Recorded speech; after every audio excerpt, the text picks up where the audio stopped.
It is now Friday, our last Wisdom's Chat for the week. And we've been on a journey. And so Jasper spoke yesterday about these incredible worldwide, long-standing volunteer organizations. And what can we learn from them in terms of, and I think it was all about how can we make sustainable change and these the resources that are required for these large organizations that include money, time, and human capital, skills, and so on. So that's really the background to the discussion. And so we sent people off to do some homework to find out about these organizations. So Thabiso, I am going to jump on you first because I'm going to check. Did you do your homework? So tell us about a volunteer organization that you know of. Well, actually, Lee, I'm not going to talk about, I didn't research on anything because, like 6 years ago, a couple of friends and I, we started an organization and it's called KOSP, as in KOSP, and it's called the Knowledge of Self Project, abbreviated the Knowledge of Self Project, And what this organization was about, actually, it was about changing the mindset of Africa and, the image, because, Africa is not really portrayed well in terms of the media, So we just wanted to change the mindset of, the kids, because when you are in the township, for example, it's very difficult, So we achieved this by instilling confidence in the youth, through historical references, and to help us, to aid us, we pick people like, Malcolm X, Henry Clark, Muhammad Ali, because they had that thing, it's KOSP was, something that we built because we wanted to say, why not build a mall, for example, why not build a car? Why not do things, Because it's very hard when you are a pupil, maybe in the townships, and maybe Alexandra or Thembisa, because that's where the tours actually took place, There's this idea of free will and the idea that are we really in control of our thoughts, is free will a thing? And honestly, I don't think so, I think that we are a product of our environment, our social, economic factors, our families, the culture we are born into. Because you see now, with the whole pandemic thing, the children that are born in this time, all they know is masks, and sanitizers and all that. It is them, it is them. It is their product, it defines them. It is this culture that we are born to. So they can't help but, to identify with that, we are our environment, the people that we spend time with. And when you, from the township, for example, all you see is like limitations, because you see people, for example, at the corners, and maybe growing up, what you see, maybe you think that you are destined to be at the corners, So we wanted to shift that mentality, and we wanted to transform Africa through entrepreneurial endeavors, We wanted people to actually start thinking business, the kids. So what we did, Lee, is that we actually went to high schools, in Thembisa, because my two friends were from Thembisa, and of course I was from Alex. So we taught like 15 schools in total, in the regions of Thembisa and Alex. And the message, the underlying message was actually, you are great, because Africa started everything. Life started in Africa, you know. Everything just started in Africa. We started here and then everything just, you know, we spread around, you know. Um, we as Africans, we created pyramids, you know, and pyramids, we still don't understand. We still, you know, pyramids are still a mystery even to this day, you know, because they are aligned with the stars and everything. And it's like this thing that we don't truly understand. That's how great we are. You know, we created a mathematics, you know, we created social structure, we created science, we created all these great things. And we wanted the youth to actually identify with this greatness, you know, um, and would actually mobilize the youth so that we could do all these great things. You know, we wanted to bring out that intrinsic value that is already within, you know, and we didn't want the youth to have limitations in their mindset, you know. So why not start a bank? Why not start universities? Um, you know, um, why not? The first person who built a car didn't know what a car looked like. Why not build airplanes? Why not build schools? You know, don't be limited by your surroundings because you come from greatness, you know. That was the whole message. And I actually have, you know, a link and I'll put it in the chat, you know, so that you can actually see the tours. It was this great thing, this great movement, you know, and it was also practical too, you know, because we'd have this, we would have, you know, workshops, entrepreneurial workshops where we would teach, you know, these high school pupils business and how to construct a business plan. And we would have mentorship circles, you know. It was just so great, you know, and it was powerful, it was impactful, it was meaningful, you know. I think that to change the world, you know, you have to change the mindset first, you know. It's very difficult to change the world if you are limited in your mind, you know, and that was what KOSP was about, you know, just banishing this lack. There are no limitations. Um, your life is not destined for the corner. You can do great things, you know. Um, the township doesn't have to define you. The people, your environment, they don't have to do that, you know. You can actually be greater than your environment, you know. Look, be inspired by what Africans did in the future because Africa is where everything is. Africa is the best, you know. There's there's nothing better than Africa. Everything started here. Yo, um, yeah, of Preach course, it, brother, knowledge of preach self, knowledge of self project, you know. Um, it. That's amazing to be. So so thank yeah, thank you, Lee. I'll just you. put the everything in the link. Please do, please do. We're behind you. We're behind you. So let's, if you know, Trevor's asked what's happened to it. Maybe you can just give us a you know, a rundown of where it is now.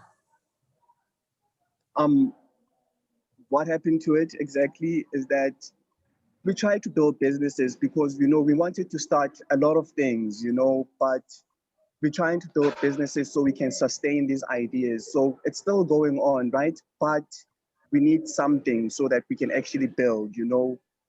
We want to create something that's practical. This talking and talking stuff doesn't work, you know.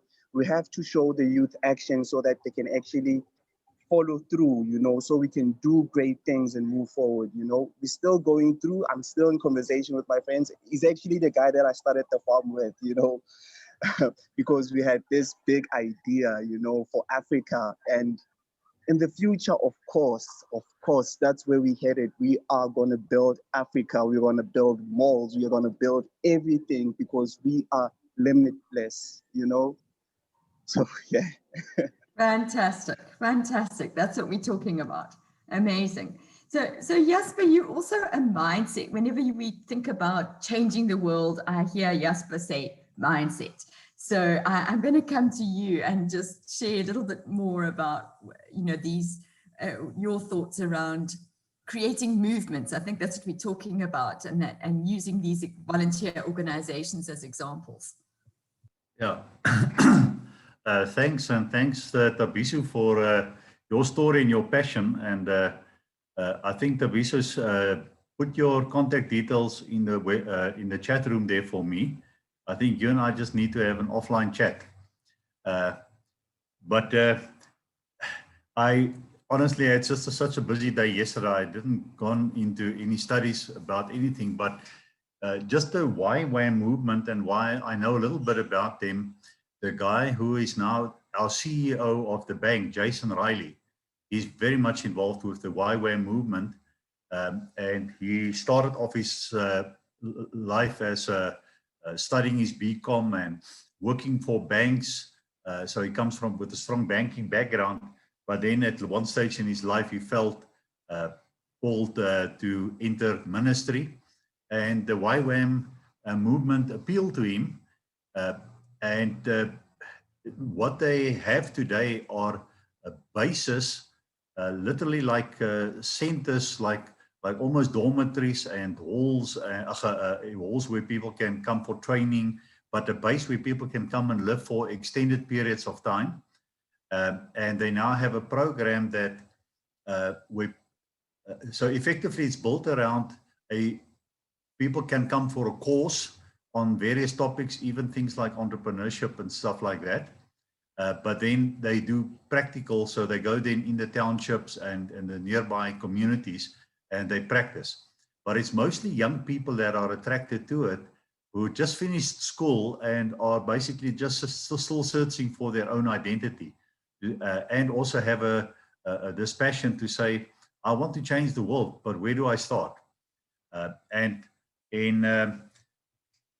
So in researching, Jason then, his own life then went where he visited several bases, and because of his background, he was then pulled in to help teach on business topics and stuff like that.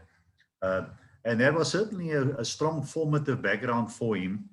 And during that time, he was also compelled to study further in alternative banking systems, so that by the time his path and my path crossed in 2011, he was already well prepared. And what I offered at that stage was basically for him just a vehicle to move forward.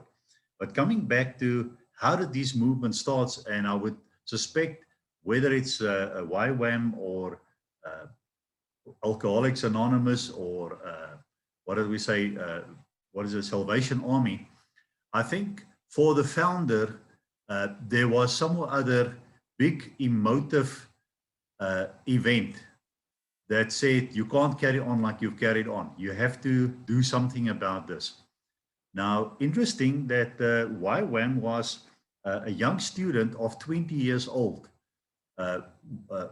very much involved in ministry, studying ministry and stuff like that, child of God. But one night he went to sleep, and in his sleep he said he had a vision of a world map, but the world map was moving, it wasn't static. And in this world map, so he saw different scenes of oceans, water breaking on the shore, but he also saw different other scenes. And then the scenes shifted to where he saw young people in the community, active in the marketplace, going into whether it's bars or wherever it is where community congregate and interact with the community, and actually then share the good news of the gospel with them. And that was a vision that never left him. So he got that vision in 1956 when he was a young student of 20 years old in Bahamas. He graduated with whatever he was busy doing. Only 4 years later, in 1960, but the vision still remained with him, and he's now trying to give flesh to this thing. So he led a young group of students to a mission, youth mission to Hawaii. And in doing that, he probably then started to see how this thing can move forward. In 1960, he then called the organization Youth with a Mission, YWAM. And then they gradually grew with basically just student outreaches, with students in their gap year after school coming to workforce stints of a couple of months to maybe a year in these various sessions, and they had to pay their own way. So they come with their own money to stay in the lodges, but very cheap lodges and stuff where they could stay. And gradually, 10 years later, only in 1966, the group grew to where they had about 10 full-time staff and about a couple of hundred short-term volunteers. And then a couple of years later, they started their first active training program on a topic. And in 1970, they bought their first permanent center to work from.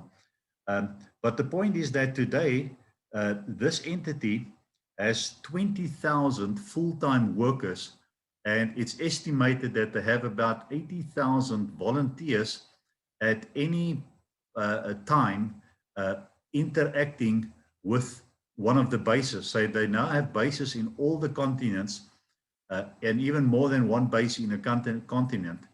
And the business model is roughly that the base leader earns and keep the base going from courses that's then presented, and people come from all over the world to come and learn a specific course or skill, actively working in the community, and then go back. And maybe they never come back to YWAM, but other people are drawn into the YWAM group and stay on as part-time volunteers. So even Jason, my friend, is still very much involved in YWAM, and although he's now the head of our bank, he married a Swiss lady, and he's right now in Switzerland, and occasionally he's asked by the local base there to come and give some talks. So that's the only organization I know of. But for me, just looking at their structure, and if the topic is then how do you build a movement?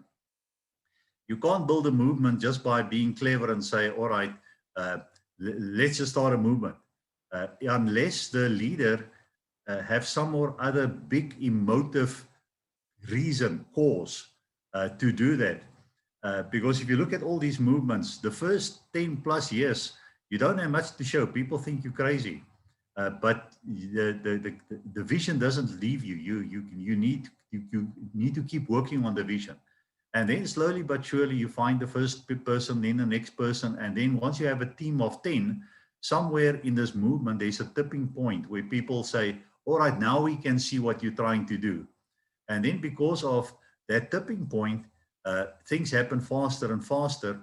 And I think most of the bases today that they have almost been donated to them because people see the good work they do.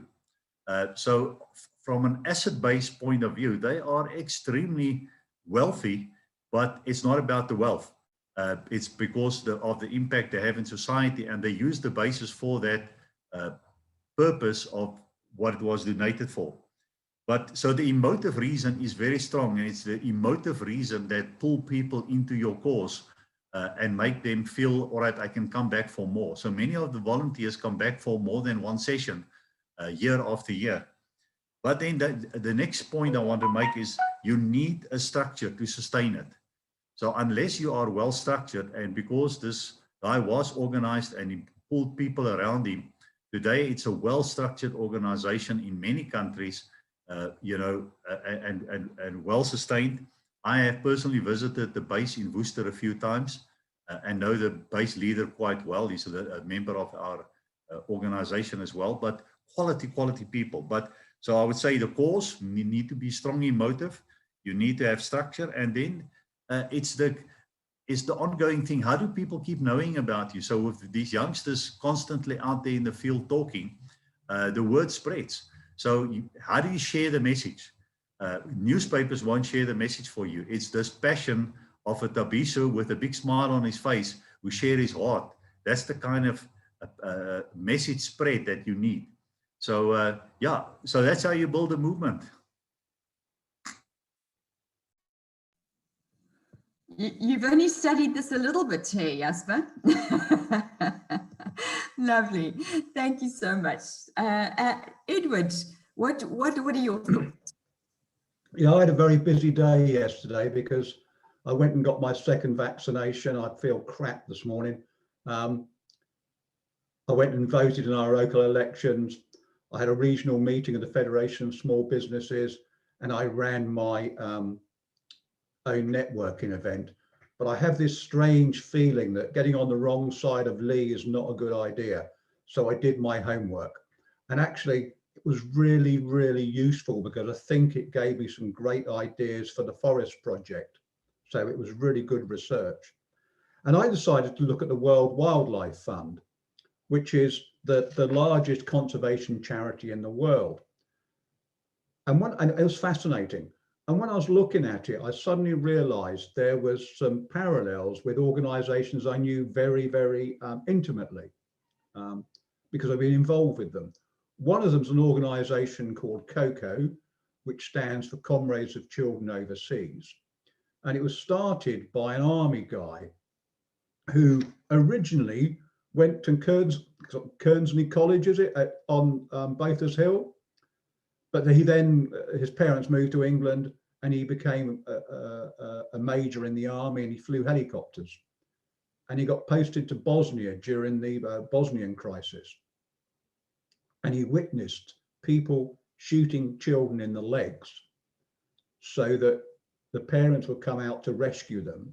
And then the parents would get shot because there was a bounty if you shot a Serb or if you shot a Croat or whatever it was.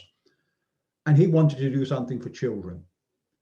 And he was due to run the Comrades Marathon in 1998, but he was posted to Bosnia.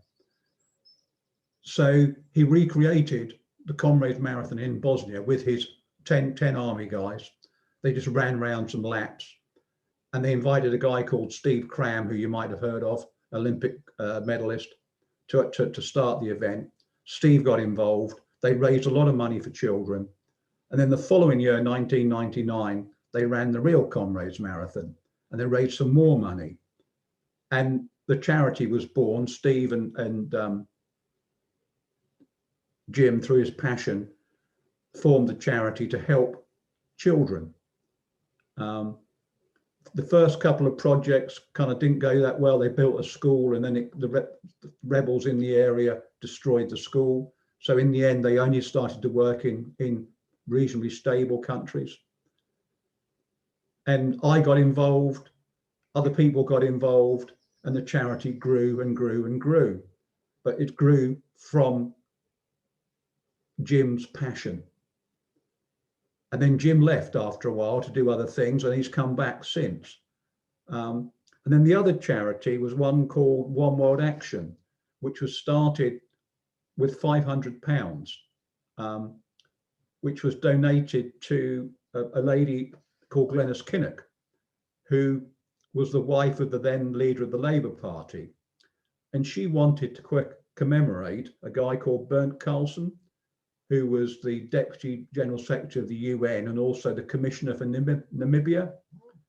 And he died when Pan Am Flight 103 was blown up over Lockerbie in Scotland. So a year after that event, she formed the Bernd Carlson Trust.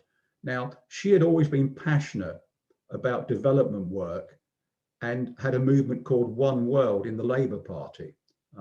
Now, in our country, you cannot be political and charitable at the same time. It's illegal. So eventually, she merged the two, and then the Bernd Carlson Trust started doing development work and was renamed One World Action.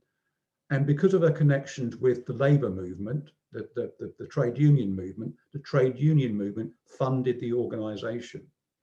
And the organisation grew from having 500 quid to a few years later spending £1 million on development work. And the main focus was around rights. They did a lot of work against apartheid before the apartheid was ended. And then it switched to women's rights. And actually, they suddenly realized that there was a lot of stuff going on by other people. So they merged with an organization called Womankind Worldwide. So the charity One World Action no longer exists on its own. But both of them started with passion. And then when I started researching the World Wildlife Fund, which was started in 1961, it's strange that Jasper should mention newspapers, because it was started because of articles in the Observer newspaper. It's a Sunday newspaper in the UK. It's reasonably left-wing. And there were some articles in there about species dying out, endangered species. And someone wrote in and said, oh, you know, this is all very sad and whatever. And the idea started to start this charity around, and it was decided to be a fundraiser to donate to other organizations to do charitable work. And it would have probably gone the same way as COCO or One World Action and you know, be successful, but not massive, because now WWF works all over the world. It's got 5 million supporters. It's got huge income. It's got massive projects all over the place. It works in 100 countries. It's got about 3,000 projects on the go. And that only came about, strangely enough, because of a South African, which I didn't know about at the time. Someone came up with the idea of a thing called the 1001 Club. And the idea was to get 1,000 people to donate $10,000 to form a foundation, which would then fund the work of WWF. And the guy that organized it all was a guy called Anton Rupert, who was a tobacco magnate, I think. And he organized all that money. It's a bit of a secretive club. And I think also it causes a little bit of a problem, because the World Wildlife Fund is known for working with companies that other organizations would shun, because their view is if they can change the attitude of Coca-Cola, they can have a big effect. But some people think maybe Coca-Cola's pulling the strings because they're providing the money. So it's a double-edged sword in a way. But I think that was the massive thing that changed the World Wildlife Fund, was this having this huge funding behind them that meant they could do so much.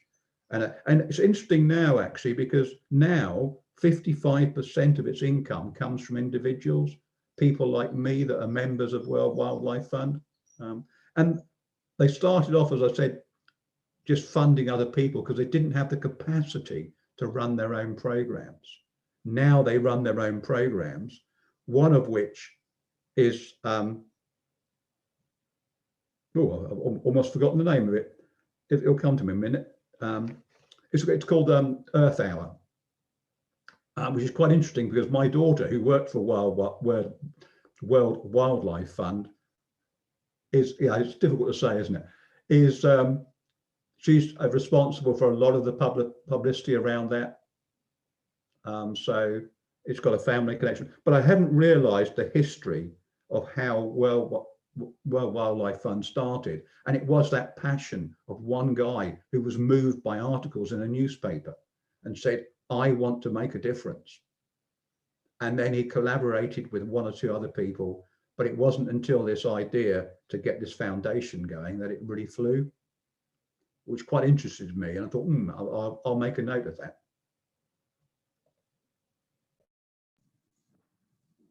Well, Edwin, it was a busy day. You fitted a lot in, and you're not feeling so great either. So thank you for still persevering with coming to Wisdom's Chats and sharing. Oh, I'm going to just say one thing. Thabiso mentioned this generation growing up sanitizing their hands. I wonder if they're all going to turn into Howard Hugheses, if you remember Howard Hughes.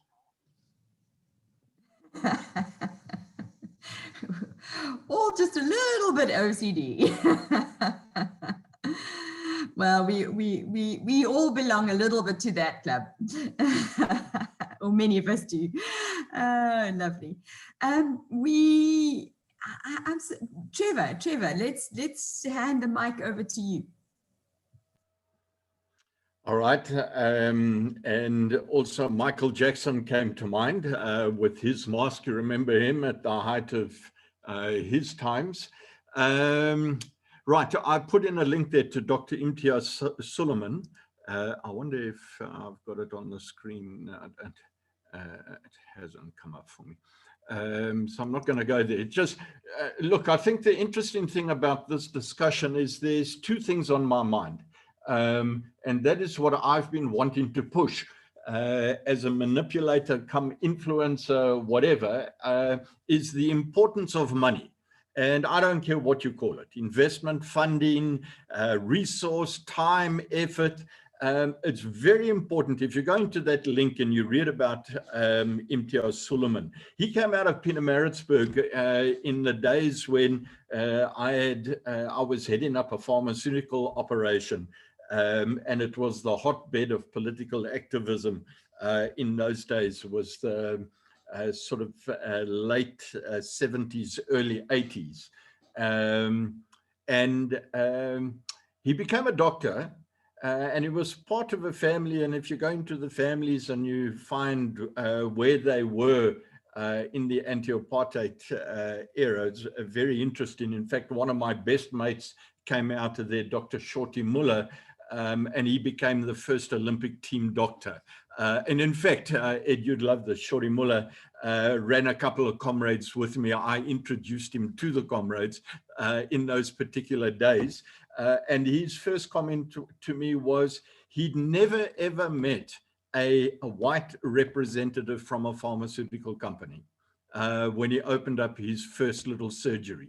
And we hit it off together and we ran these things together. Unfortunately, he passed away 2 years ago at age 70, also COVID related, just at the beginning of COVID. It was about a year ago. But this Imtiaz Suleiman sort of comes out of that family, and you can see what happened. He gave up everything. He got a spiritual message. And in that particular interview, two things stood out that I want to remind people of what I'm looking to influence here, is that money is damn important in growing whatever initiative you're wanting to grow. And so you've got to focus on, if you haven't got the money, where can you find something that replaces money? And in the replacement of money, if you haven't got the money, and please think about money, it's the entrepreneurial objective. It's a foundation of everything entrepreneurial. And I believe it's a foundation of everything charity as well. But if you haven't got that, look for the alternative, which is time or effort of individuals. Now this Imtiaz, he went out there, Dr. Imtiaz Suleiman, in that article, and you'll see over the period of time that he came up with giving up his practice or giving up his profession and following the route of making a difference in the lives of others. I think he has raised in total about 2.3 billion rand.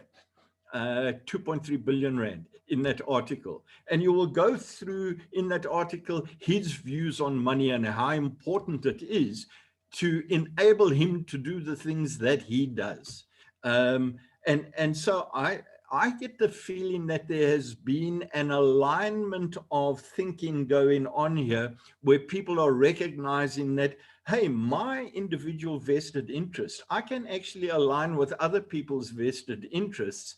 And if nothing is taking off, maybe in that alignment, we should help each other to actually get things to take off on a global scale. So I mentioned to you yesterday that I have a vested interest. One of my driving vested interests is 1 million people at $1 a month.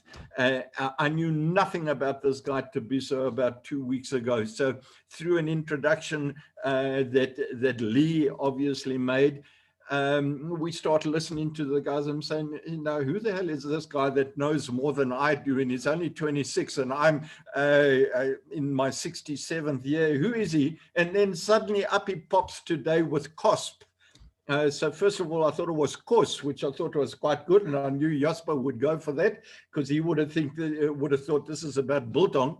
But KOSP, and then I go and have a look at the stuff that is done. And that's why I asked the question, what happened to that?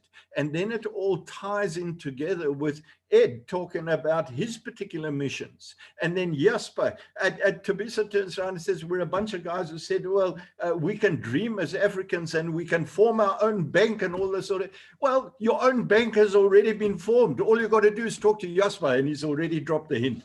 You got the bank, it's there. It's already been put together. So I see these discussions as being very exciting, and that each one of these samples that have been given, I'd love to just get into who the guy was from Kearsney, because I have a lot of mates from Kearsney. We did a lot of things together, including helicopter pilots and all of those sort of things. So I'm sure they may be well linked. So I'll talk to you about those, Ed, if you just connect them with me. From the point of view of doing these alignments. But one thing that Thabiso said, I think it was Thabiso, that, or maybe it was Jasper, you can't be talking about these things. You've got to be bringing them together and taking action. And that's where, if I go back up to there, I actually turned around and said, as I was listening to all of you, I wrote down, there's a combination between self-growth, the passion, the drive, the persistence, and what we advise people from a business perspective. Have you got a vision? What's your mission? And what are your objectives? And putting those together. And so out of the stories, I wrote up there in chat, passion, vision, mission, drive, action, persistence, repeat. And then when I looked at that, I said, you know what, but I'm being too soft. I'm ignoring the most important ingredient for you to be successful as an entrepreneur in business or charity. And that's where I put underneath, and I repeat again, funding, investment, money, resource, time, effort, and effort can be labor. Just look, what value is Imtiaz Suleiman to anybody? How much is he worth? And when you work that out, how much is Lee worth? How much is Jasper worth? How much is Thabiso worth? How much is Edward worth? That it's a fortune in personal investment that has been put into our time, our life, our efforts, and that's what underpins these particular projects. It's this here, just in this group, is worth billions. Now, what we actually have to do is we have to submit the check to the bank and ask them to give us the cash back. So, Jasper, I'm going to fax you my check. Yeah, it's definitely put your money where your mouth is, right? This has been amazing. We've gone well past our normal allotted time. And I think we must carry on Monday and pull this through. I did some research on Doctors Without Borders. That was an interesting, but it follows the pattern. And I think if we understand the pattern a little bit more, and we also look at where the stumbling blocks are, we can see how to, to move forward. So please, so let's, is that okay? We carry on. I'll make some kind of nice statement about it, but we'll carry on, this, what does it take to create a movement? I think that's maybe the underlying question. So look forward to seeing you on Monday. And yeah, Monday. Good. Have a great weekend. Hope you feel better soon, Edward. Thanks. Bye. Trevor, I've put his details in the chat. He's on LinkedIn. You can find him there. See you later. I'll look for him. Thanks, Sid. Right. Trevor, I'll see you sometime. Yeah. I'm on with the work. all of this is coming together so well. Yeah, I'm excited Nice. about these directions. Yep. I'll be even more excited when at the end of next week. Yeah, when are you back? On Saturday, not the Saturday. Not the Saturday, next Saturday. Next Saturday, you're still away. Okay. But I'll be here on Monday. All right, good. Okay, bye. Bye.